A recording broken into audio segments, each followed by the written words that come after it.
வா ஆதிர. ஏங்க நான் கடைக்கு போயிட்டு வந்துடுறேங்க. இந்த நேரத்துல கடைக்கா? என்ன வாங்க போற? ஐயோ அதை ஏன் கேக்குறீங்க?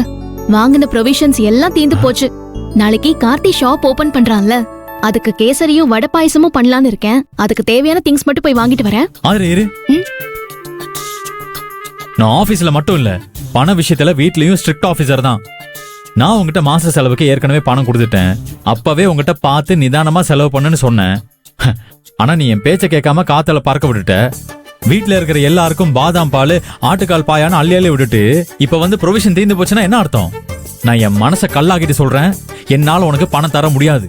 ஏங்க நான் இப்ப உங்ககிட்ட பணம் கேட்கவே இல்லையே. நான் இப்ப உங்ககிட்ட ப்ரொவிஷன் வாங்க போறேன் தானே சொன்னேன். ஆமா சொன்னேன். ப்ரொவிஷன் வாங்க பணம் வேணாமா? என்கிட்ட பணம் இருக்குங்க. என்னது? என்கிட்ட பணம் இருக்குங்க. இவ பண்ண செலவுக்கு நம்ம கொடுத்த 15,000 எப்பவோ காலியா இருக்கணுமே. என்னங்க யோசிக்கிறீங்க?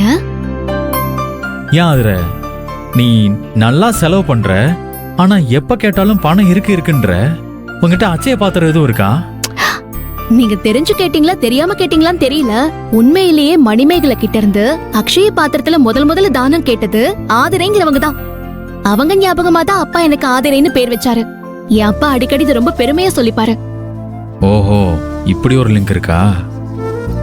ஆமாங்க, அதனால்தான் நீங்க என்கிட்ட கொடுத்த பணம் இன்னும் குறையாம இருக்கோ என்னவோ.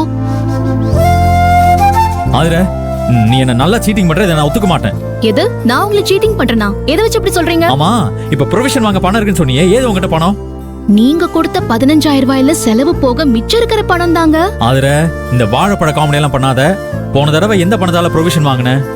நீங்க கொடுத்த 15,000 ரூபாயில தாங்க. சரி, பால், கேஸ் சிலிண்டர், இபி பில்லு, இந்த செலவெல்லாம் எந்த பணத்தால பண்ண? நீங்க கொடுத்த